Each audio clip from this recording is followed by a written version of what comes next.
And now, a Native Podcast with Matt and Zach. And welcome back to another episode of A Native Podcast with Matt and Zach. I am Zach, and with me, as always, is Matt. And I gotta start it off as always and say, Matt, buddy, how's it going? How you doing? What's up, pal? Doing pretty well, my man. Another day, another dollar. Uh, Enjoying the spring here, Yeah, spring season. Waiting for those rains to end, as you know. yeah, it was a little rainy out here in Wolf Point today. But nothing wrong with that. It's good. We're glad to be back, kind of recording. We took a hiatus, a break there. I went to Africa. Yep. Just some things in between. We record these episodes. We let them kind of sit for a while before we produce them, as you guys may have caught on, those of you who are following along. And we want to thank you for those of you following along. It helps. We really do appreciate it. If you could please hit the like, hit the subscribe, hit the follow button, hit the little thumbs up, give us a share, tell your grandma, tell your friends. It really helps us out, as we grow and build this. We're talking about bigger and better things, kind of our dreams of where we want to take this podcast. Sometimes, we want to bring it to you, the people. As we grow, you've heard some of our interviews, you've heard some of our tribes, and as you saw probably on today's episode, we're doing the Miccosukee Seminole tribe there in Florida. And we're going to talk to you about that today. But before we get into that, Matt, I don't know, is there anything opening up how you feel? How's it going? Yeah. I did see kind of some news in Indian country. You might be familiar with that Oak Flat protest in Arizona. Right. So they ruled in favor of the copper mine, unfortunately, like a little while ago. And now the Tohono O'odham Nation is actually helping the Apaches in court by saying that's a sacred site for religious ceremonies, and they're using the American Indian Religious Freedom Act now. Oh, And wow. it's like going to the Supreme Court because this is kind of a last ditch effort to like protect it, basically. Wow. Um, so it's interesting that it's cool that they are helping them out with that. Do you You know know, when the Supreme Court will be hearing or looking at it? Did you see that at all? I Just it's no, gonna go to the level. I didn't get the date, but it sounds like it's coming up soon. So, um, but yeah, I just think it was a good example of like tribal support for one another. Like, No, you- that's huge. so yeah, But that's true too. Like when you look at our tribal histories, and you'll see even today, when we talk about the Miccosukee, and how just like we come from similar tribal groups, the branches like Rocky Boy and Little Shell, my tribe, the Little Shell, Rocky Boy, we're related. People never didn't understand that Rocky Boy broke off Little Shell branch. We right, all came from Turtle Mountain, you know, different reservations. It's how the US government almost like, I kind of call it like a snapshot, when you look right, at reservations and when they were set up, it's like kind of a snapshot of where some of those tribes were, especially out on the plains, where mhm, some of those tribes just were during that time. You take the right, Cheyenne, they wanted to put them down south, but then you had the Northern Cheyenne who said, no, our homelands are Montana. We're going back up there. yep, So there's the different like tribes and how we are, yeah, they want to say these Indian wars happened. Sure, there was conflicts. I don't think they were as big as the Western mind wants you to know. right, There was a lot of trade. There's proof of that trade too. So if you're having that commerce and that trade, there's good times. right. Well, it's like modern day economics, right? Because like if you make too many enemies, you don't have economic, right? Like trade. Like, no, exactly. That's exactly what it is. Who are you going to, like, look at North Korea. Who do they sell to? They Yeah, don't. yeah, There's certain things like that. Like you gotta play your cards right. right, And tribes did that back then. There was so many intertribal ceremonies of marrying in. the Right. tribes that would come over and hunt in the Three Forks area.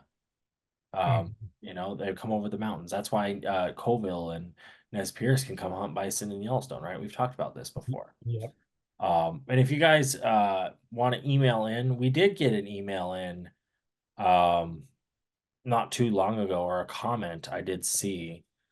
But you can email in at gng@gng.net. I know Matt checks that daily. And we appreciate it. We appreciate the feedback. It was on actually Spotify. We had a Q&A. It was about the Native American housing episode. And this comment came from Keys. He said it was very informative.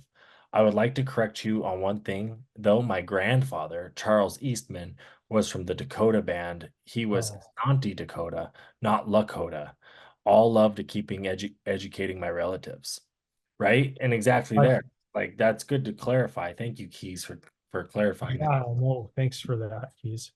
Um, yeah, and that was probably me saying that because we know Charles Eastman Sioux, but specifically right, like Lakota, Dakota, they are different, even though they're very Right? similar.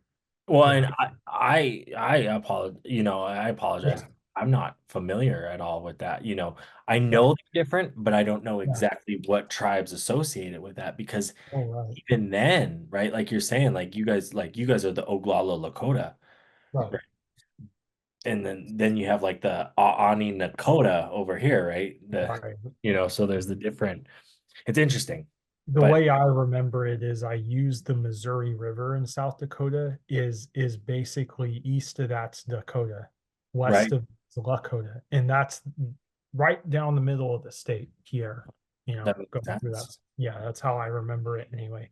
No, that makes sense. Um, It's good to know. just like those barriers, right? Mountain range. We talked about the tribes and like how they had natural boundaries that Right. they used, right? Like rivers or mountain ranges and stuff like that. Well, that's why we're fighting over the Oak Flat, same kind of thing, Right. I'm Same interested to for see the how that plays storm. out. But no, we appreciate it, guys. We appreciate you listening in. We appreciate where the podcast is headed and where it's at. Before we get into the Miccosukee tribe, we're going to go to our commercial break. Did you know there's a new native apparel company? No, I did not. It's called Shop LS 574, named after the 574 federal tribes and the Little Shell descendancy of its founders. Wow, that's really cool, man. It is. It is becoming a spot to order native apparel by and for natives, working with native designers and teams to help best represent Indian country. That's awesome, dude. For sure. Now make sure to go pick up some native podcast swag as well as other native gear while shopping at shopls574.com. Oh, yeah. And do not forget to use code ANP10 to save on your next order. That's ANP10. Hey Matt, did you know there's a tribally owned net company? No, I did not. Not only are they tribally owned, but Blue Ribbon Nets also creates totally sustainable products. With Blue Ribbon Nets, not only are you getting quality nets, but even eco-friendly ones as well. That's awesome, dude. It sure is indeed. Make sure to use code RUGAROO10 on your next Blue Ribbon Net order to save. Again, the code is RUGAROO10, RUGARU10. I am definitely getting a blue ribbon net now. Tune in every Tuesday to hear your favorite native podcast. That's right. A Native Podcast has new episodes every week, ranging from boarding schools to Indian child welfare. Not only that, but we have Indian country covered from Maine to California and Florida to Alaska, Hopi to Blackfeet and Choctaw to Tlingit, and all those Crees in between. And all you other natives and non-natives out there, we want to remind you to tune in this Tuesday to A Native Podcast. Is your res runner in need of new lights? Well, look no further than our friends at Oxteo, an industry leader in LED lights. Make sure to use code RUGAROO on your next set of lights. That's RUGARU. Yeah. And welcome back after that short break there, guys. We want to appreciate you for listening in today. We're talking about the Miccosukee tribe of Seminole Indians in Florida. Matt, just some of the quick statistics that you know. I know you got some of those quick statistics of the Miccosukee. Uh, and I believe I hope I'm pronouncing that right. Miccosukee, right? Miccosukee. Miccosukee? Miccosukee. Yeah. Miccosukee? Yep. Okay. Yep. Yeah, And we Miccosukee. could both be butchering it. I apologize, but as Yeah. we kind of listened to a thing, and from what I heard, it was like, yeah, Miccosukee or Miccosukee, based on how the people in the videos were pronouncing it. Right. So Right. that's what I want to go off of. I was watching some tribal members speak on YouTube. I'm not 100, sometimes they have different, everyone has different dialect. Right. You have the different things, so it comes off differently. Right. But what are those quick statistics, Matt? Yeah. That So about 600 members right now? a little over 600 members currently. They're one of three Seminole nations. Okay, So you have the one in Oklahoma that got removed during the Trail of Tears. They're one of the five civilized tribes that won in Oklahoma. Then right, you have the Miccosukee Seminoles in South Florida, just west of Miami, not right, far. And then you just north of there, of Miccosukee is the Brighton Seminole. Now, those are the three Seminoles, but they have these little off-branch reservations also in Florida. There's one near Tampa. They're offshoots of the Brighton and Miccosukee, essentially. right, Some members live up near those areas, right? So it's like they have those little ones. I would say similar to how, like along the Columbia Gorge, you have Celilo Village. It's like an offshoot of Warm Springs, Yakima, kind of, right. where Like some, yeah, they have funding and opportunities at those other local, right, those larger, where the tribal headquarters may be, kind of like what you're saying. exactly, exactly. So, Interesting, interesting. yeah, No, it's kind of neat. That's good to know. From what I found, I went right to the tribal website, right? That's kind of the good go-to for me when I look at these nations. Oh, right there you can go. It's Miccosukee.com, Miccosukee.com.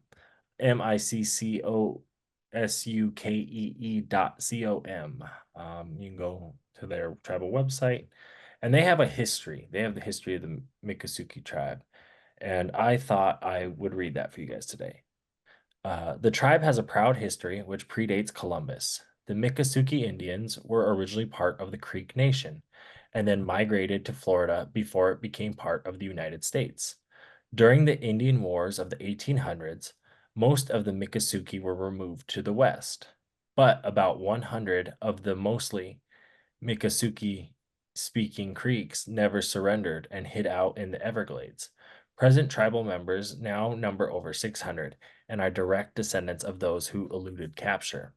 To survive in this new environment, the Miccosukee adapted to living in small groups in temporary hammock-style camps spread throughout the Everglades. Vast rivers of grass in this fashion. They stayed to themselves for about 100 years, resisting efforts to become assimilated. And then after the Tamiami, T-A-M-I-A, oh, Tamiami, Miami, yeah, Miami Trail Highway was built in 1928. The tribe began to accept the New World concepts. To ensure the federal government would formally recognize the Miccosukee tribe, Buffalo Tiger, an esteemed member of the tribe, led a group to Cuba in 1959, where they asked Fidel Castro for and were granted international recognition as a sovereign country within the United States. Following this, on January 11th, 1962, the U.S. Secretary of Interior approved the Miccosukee Constitution, and the tribe was officially recognized as the Miccosukee Tribe of Indians of Florida. This legally establishes the Miccosukee's tribal existence and their sovereign domestic dependent nation status with the United States government. So yeah, that's what the tribe defines their history as, which is interesting, right? They're not all the same. right. I think it's very interesting they went to Cuba, considering if anyone knows the history with Fidel Castro and the Guantanamo Bay, US probably was not fond of that move by the Seminole, but it got their attention. They knew it would get their attention, and 3 years later, the tribe gets recognized. Well, exactly. That's probably part, and You you look know, at dates, right, of when that's happening, right? Those are, 1960s. Is that when they said that they did that? 59, 59. and then 59. Yeah, exactly. It's right. looks like 62 they got recognized. So it's right during that era of there was a little hostility during those time periods. Oh yeah. And Um, that makes sense, especially with Cuba and the Cold War, the Korean War, all that, right? it was, yeah, because it was like Russia with the arms stuff was going on too, but then Fidel with like his like dictator stuff with Guantanamo Bay, and like there's a lot going on during that time period. But if you even add in well, their ties with Russia, right? And then that's probably what helped elevate the tribe to that like federal level real quick, like you're saying, Right. where yeah, you're getting recognized by these other countries on that Mhm. level.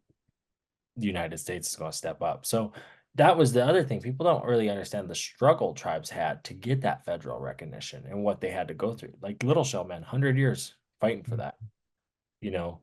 That's wild. Well, especially because this was the Florida one, right? Right. So they're probably when they're going through this, at that point in time, that's when it starts to become the legal stuff where it's in the courtrooms.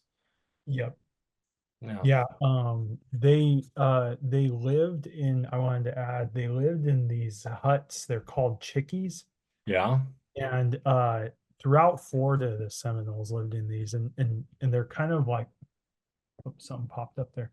Um, they're kind of like a thatched, the straw like a thatched roof, but it's open air underneath.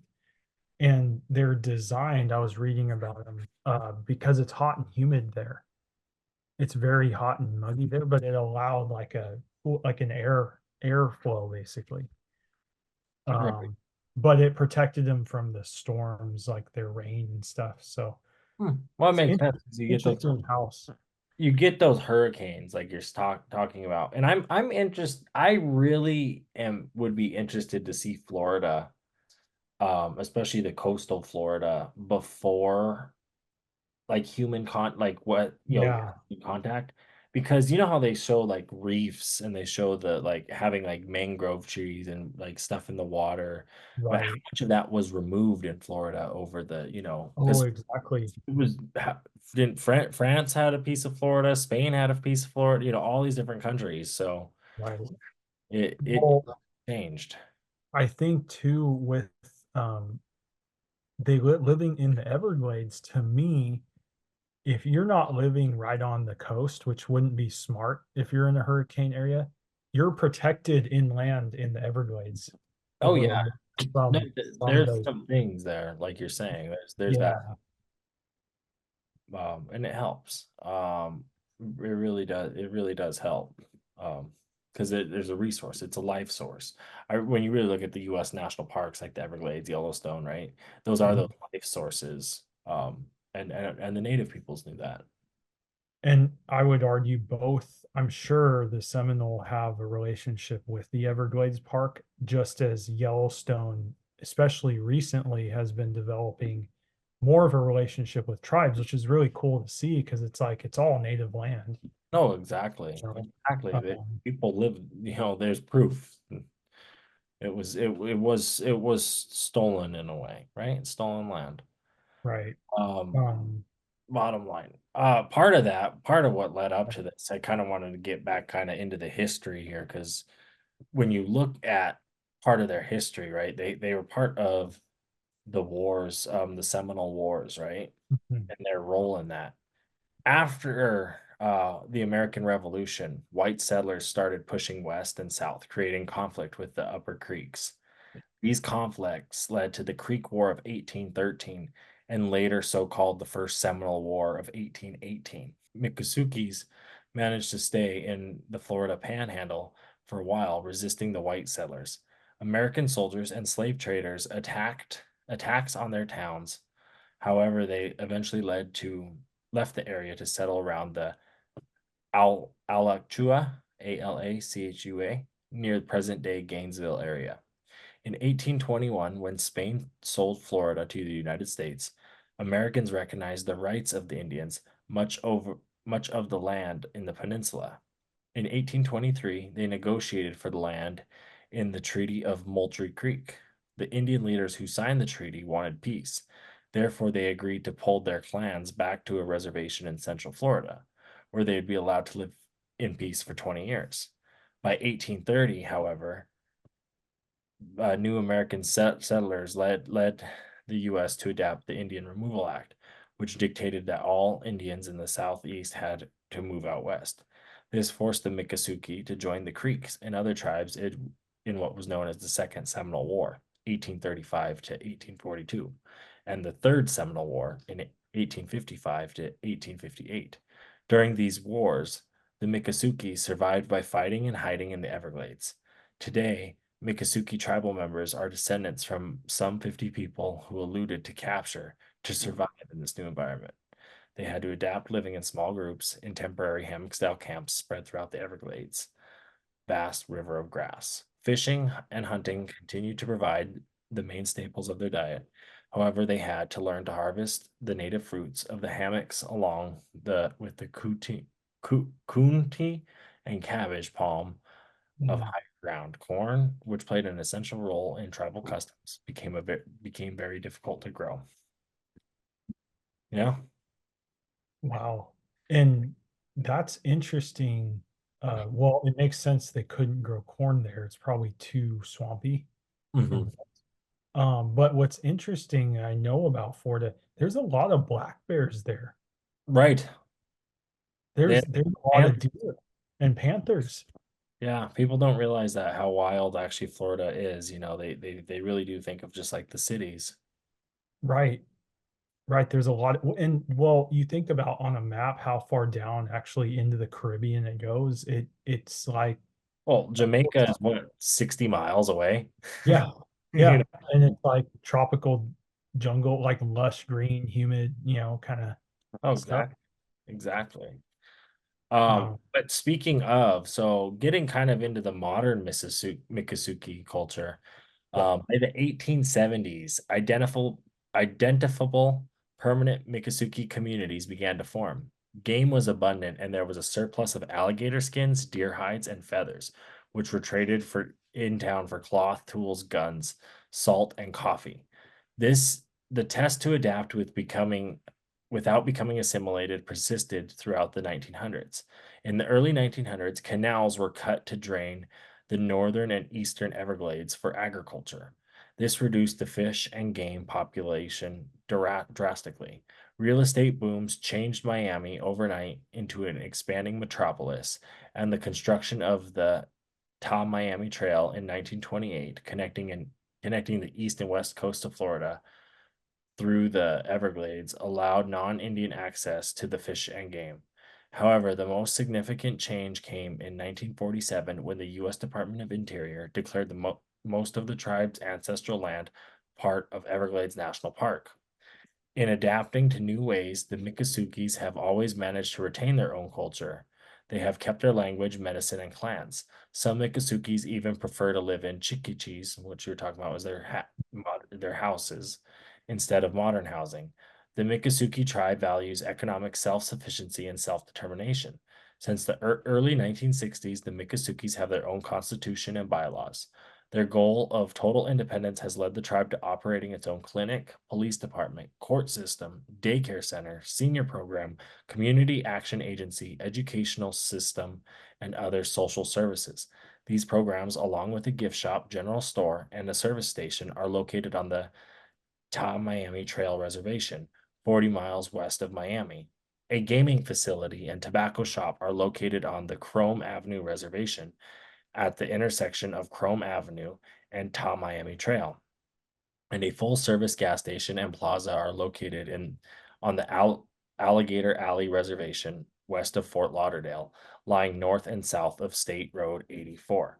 Membership in the Miccosukee Tribe of Indians of Florida is open to Indians who are one-half Miccosukee Indian blood and who are not enrolled members of any other tribe. The Miccosukee Way is best reflected in its yellow, black, and red and white flag, colors that represent the circle of life, east, north, west, and south. The view of the whole universe as spinning slowly in a circle, like the logs of ceremonial life. What was, will be, and will cease to be again. So they um they got a lot going on. Right now too, you can go Miccosukee Indian Village and airboat rides. It's an authentic family camp with sleeping and working chickees surrounding by the cooking chickee, which has a symbolic star-shaped fire. The village includes a museum, boardwalk, and alligator arena. That's pretty cool. Yeah. There, I do know you mentioned those agricultural canals. I Hmm. do know that there's a woman, her last name's Osceola, which is from their Oh famous yeah. Osceola Oh yeah. from the Seminole Wars, but they're fighting some of those agricultural Oh um sure. canals and different things because it's basically started to drain the like Everglades where it's like it's not retaining water in there because of the plants. It's like it's going out to the ocean too quick now. Oh wow. And So so yeah, it's like big crazy. issue. Yeah. They're fighting some stuff there. But that's part of but that's part of it, right? Like when you look at like that was the homeland, and Mhm. nature figures out like there's a reason like that was its lush resource, right? Why it is lush agriculture land is because it was a good resource for the life, the fish and the game that they talk about that was there, right? Like Right. it's those lifebloods, man. Oh, exactly. I had a little short blurb about Go the for it. alligator stuff. Nope. So I'm going to read here also from the tribal website. It says, "We don't wrestle our gators. We love them and hope that you'll learn about them through our demonstrations." To a lot of the viewers here, they're famous for doing alligator wrestling with like tourists and stuff, and another economic, um, money builder for the community. So it says, "Watch in awe as a brave demonstrator explains century-old tradition and ritual that has been handed down by generations of Miccosukee with their bare hands. The Miccosukee learned early how to capture alligators for food and commodities like their tough skin. The times have changed and the tribe's relationship has moved toward conservation and education about the alligator's role in this unique environment." Hmm. That's dope. No, Yeah. that's but that's like it, right? Like that's like bison, right? In a way, it's like Mhm. here's one of our sources of lifeblood. We live with this animal in harmony. We use Right. it. He is our homes, he's our clothing, he's our food, right? Every region has a staple Right. that's the most plentiful food or for survival and living and Well, it's not bad meat. It's very like when no, I had gator when I was down in New Orleans. It tastes like chicken. It really does. it's really good. Yeah. So Yeah, why not? Why not have good food if if it's plentiful? I love having bison, right? Like, yeah, why not eat gator? It's good for you. right. Um, Part of some of their other business interests, kind of looking here, we talked about they have the gift shop, the general store, the gas station. They have the Miccosukee Resort and Gaming Hotel. Right. They have a tobacco shop. They have Service Plaza. In the past, some of their business interests have included sports sponsorship. Uh, Oh, it oh, wow. extended to NASCAR. Um, Oh, oh they have gee. NASCAR sponsorships. Huh. They have a museum that opened up at the Miccosukee Indian Village in 1983. So if you want to check out their museum, they also have a tribal school that the BIA established in Oh, 1962. yep. The tribe took over administration operations in 1971. It offers a Head Start program, kindergarten through 12th, so K through 12, vocational and higher educational programs as well. The school's vision statement reads to empower every student to reach their full academic potential while being productive members of a bilingual and bicultural society. We're dedicated to serve, inspire, and encourage our students with to understand that the culture and traditions of the Miccosukee tribe of Indians, along with a rigorous curriculum, are strengths upon which they can build personal, social, and academic success in the classroom and beyond. And now we would like to take you to music on a native podcast. This week, we feature Lee Tiger and his brother Steven, who are significant influencers in the Miccosukee culture in the South Florida area for decades. And this is one of their songs called Hayanome, Tiger Tiger.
And that was Hayanome, Tiger Tiger, by Lee Tiger and his brother Steven.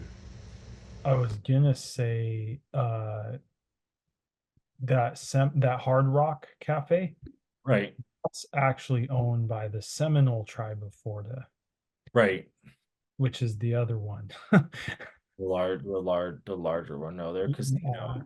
Yeah, exactly. Because I was thinking it was this one for the longest time, but I Oh, was no, incorrect they about got that. a different casino. Yeah. It looks nice, when you go to their website, you can click on their casino and see what they got going on. They got different promotions going on.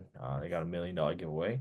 And actually, casinos, I've come to understand, um, when you look at like casinos like this, um, they do a good job of bigger payouts. Native casinos actually have a good good payout if you if you're into that gambling kind of culture. Like better than like a Vegas or Atlantic City is what you're saying. Right, right, right. Yeah. Huh. Yeah. No, And- yeah, and they're looking at a map too. They're much closer to Miami than I thought. Like they're just like a hop, skip, and a jump from Miami. Right. No, it makes sense. That's a good population to pull from for those enterprises, right? So when you set up certain businesses, oh, that's kind of the way to go, casino Right. is one thing that does well.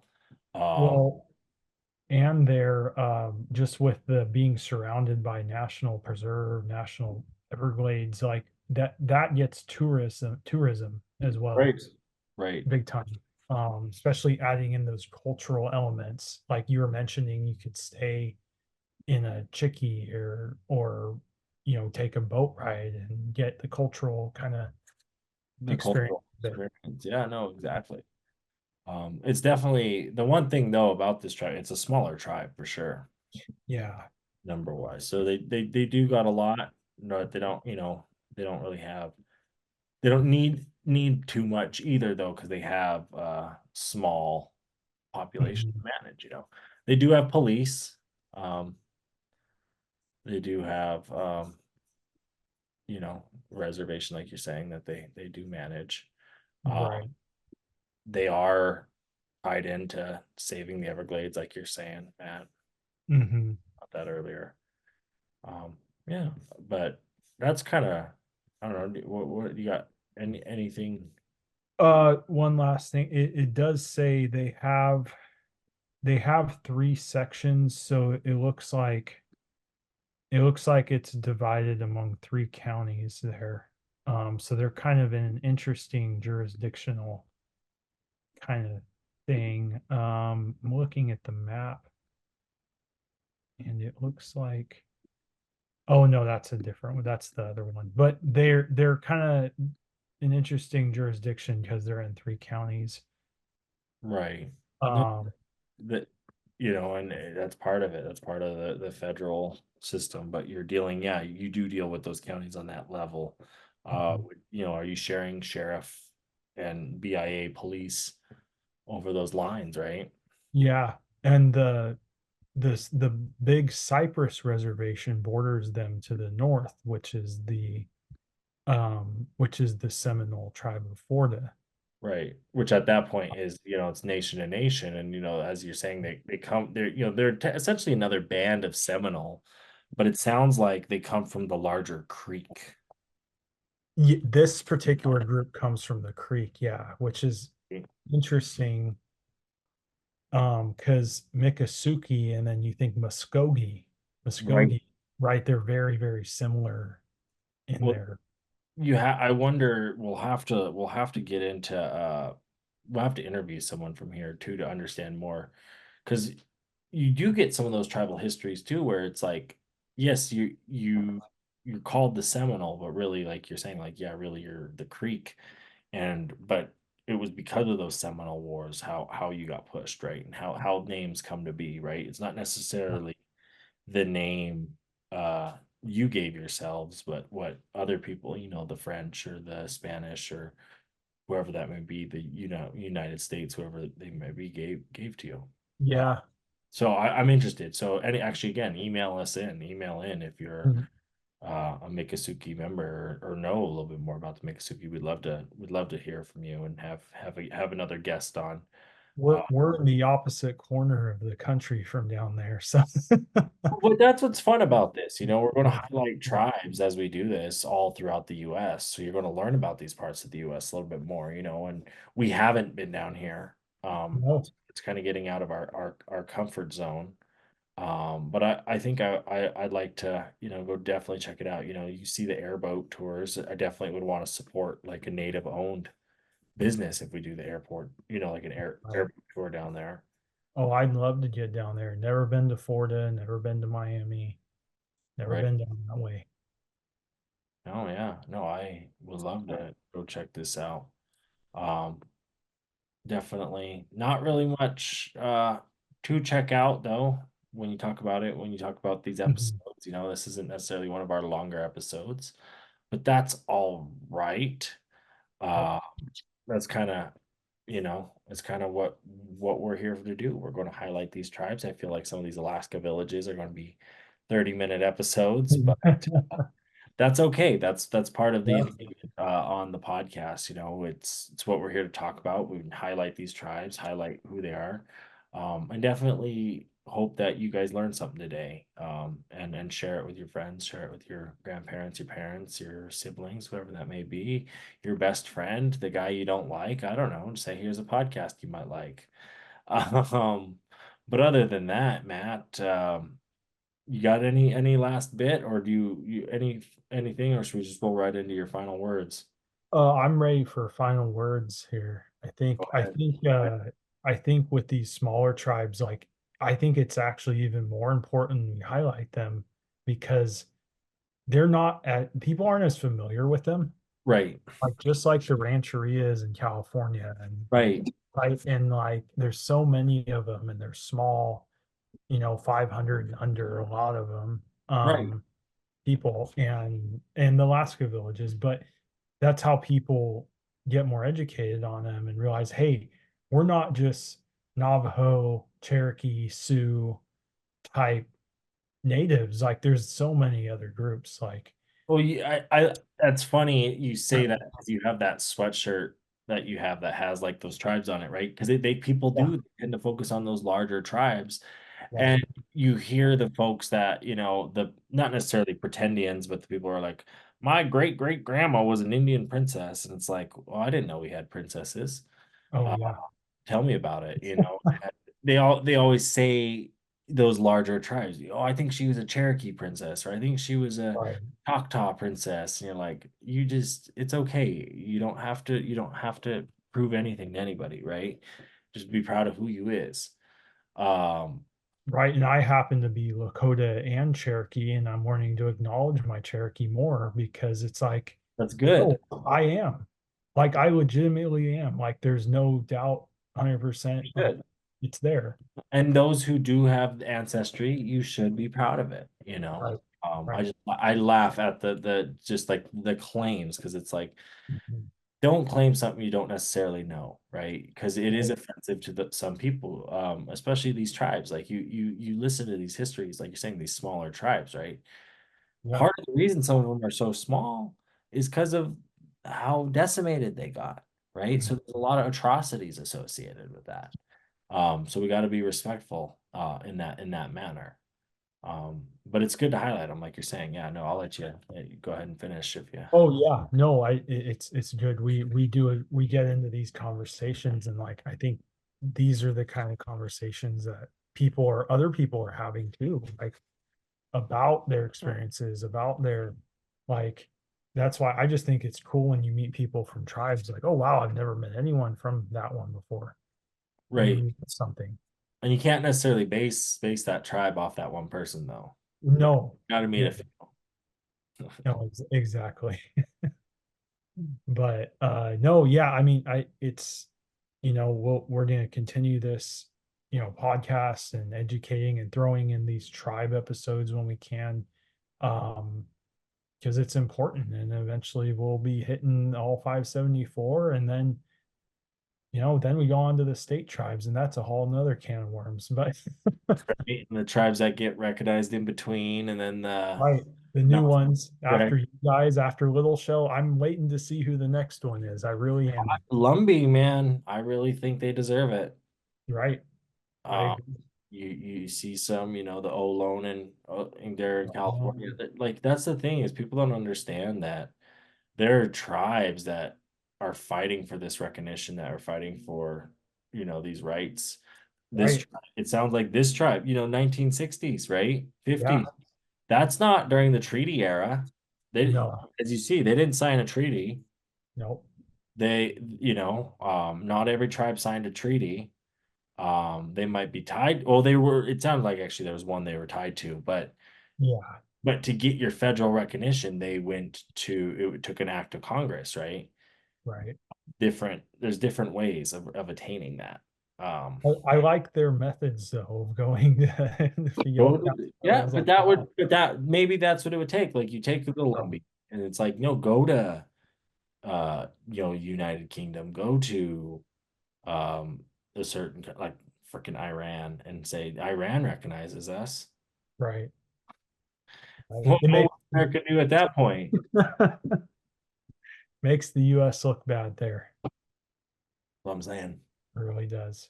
But no, yeah, continue your education, and we'll continue on with these and educating people as well. So Exactly. We will, and we'll continue on our way and get some interviews. And as always, you can shoot us a message, shoot us a like, please share, subscribe, and until next time, bye bye. I know violence, I know chiefs, I know riders from the east, I know educated natives down to picket in the streets, middle fingers to police, fuck you, we come in peace. I know red-skinned hippies that be giving me the creeps. I know beauty, I know beach, I know savages and freaks, and I know a couple cousins even bougier than me. No, ain't elite, bougie native, yes indeed. Art exhibit to the club, and we roll it 20 deep. Copper on my neck, gold on my ring, feather on my hat, skin stitched chin. 100 warriors on my back, they be drumming when I sing. Man, there ain't no way around it. A Native Podcast is produced by G&G Advertising and Quartz Lake Productions.